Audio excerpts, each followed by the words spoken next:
ዶክመንቴሽን ከናንተ ፈልጋለሁ ሲል የኢትዮጵያን ኤርላይንስ በኦፊሻል ገጹ ላይ ገልጿል። እነዚህ ዶክመንቴሽን እነማን ናቸው የሚሉትን አንድ ባንድ እንዘረዝራቸዋለን። እንዳልኳችሁ ይሄ ፔጅ ፎሎ ማድረግ እንዳይረሳ። ይህንን ቪዲዮ ሪፖስት ኤንድ ኮፒ ሊንክ እያደረጋችሁ ለብዙ ሰዎች ይድረስ።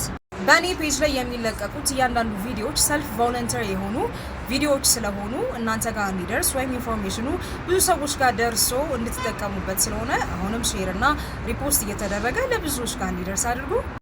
የመጀመሪያው ዶክመንቴሽን ያገባ ወይም ያላገባ ሰርቲፊኬት ነው ማለት ነው። ይህ ሰርቲፊኬት ተቀባይነት የሚያገኘው ከመንግስት ተቋማት ብቻ ሲመጣ ሲሆን ከማንኛውም አይነት የእምነት ተቋማት የመጡ ዶክመንቴሽኖች ውድቅ እንደሆኑ የኢትዮጵያን ኤርላይንስ ገልጿል። ሁለተኛው በርዝ ሰርቲፊኬት ወይም ደግሞ የልደት ካርድ ነው ማለት ነው። ይሄ በመጀመሪያም የዶክመንቴሽን ፕሮሰስ ጊዜ ያስገባችሁት ነው ማለት ነው። ይህንንም ኦሪጂናል እና 2 ኮፒ ይዛችሁ መሄድን እንዳትረሱ። ሶስተኛው እጃችሁ ላይ ያለው የትምህርት ማስረጃችሁ ዶክመንት ነው ማለት ነው። የ8ኛ ክፍል የ10ኛ ክፍል እና የ12ኛ ክፍል የማትሪክ ውጤታችሁን ኦሪጂናል እና 2 ኮፒ የእያንዳንዱን ይዛችሁ መምጣታችሁን እንዳትረሱ።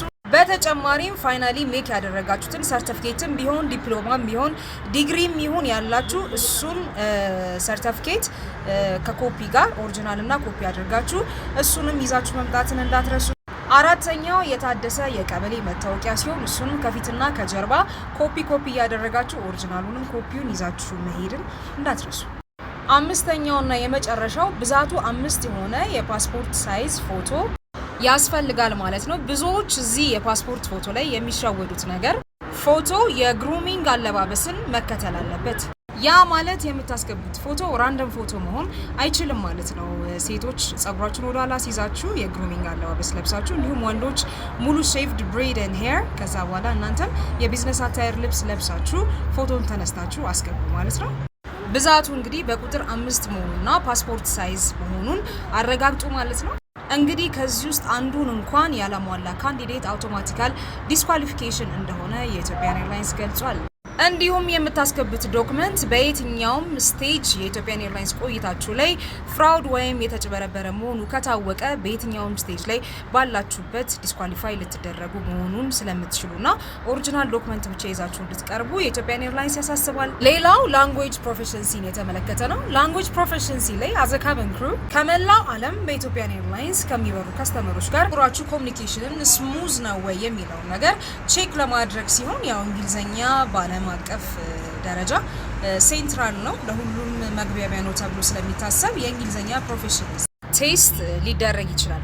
በዚህ ፕሮፌሽንሲ ቴስት ላይ ሞስት ኦፍ ዘ ታይም ሌቭል 3 እንግሊዝኛ ከእናንተ ይጠበቃል ማለት ነው። ምክንያቱም አዘ ካቢን ክሩ ኮሚኒኬሽናችሁ ዌል መሆኑ ያረጋግጣሉ ማለት ነው። ያራችሁትን ካንዲዴቶችን አስመልክቶ ይዛችሁ የምትሄዱ ዶክመንቴሽንን በተመለከተ ላንጉዌጅ ፕሮፌሽንሲን በተመለከተና ሜዲካል አሰስመንትን በተመለከተ ዘርዘር ያለ ኢንፎርሜሽን ሰጥቻለሁ ብዬ አስባለሁ። እንግዲህ እኛ ቮለንተሪሊ ኢንፎርሜሽን እንደምንሰጠው ሁሉ እናንተ ደግሞ ይህ ኢንፎርሜሽን ለሚያስፈልጉ ካንዲዴት በሙሉ እንዲዳረስ ቪዲዮን ሪፖስት እና ሼር እያደረጋችሁ ብዙ ሰው ጋር እንዲደርስ የእናንተን ኃላፊነት ተወጡ። መልካም ዕድል፣ መልካም ዕለተ ሰንበት።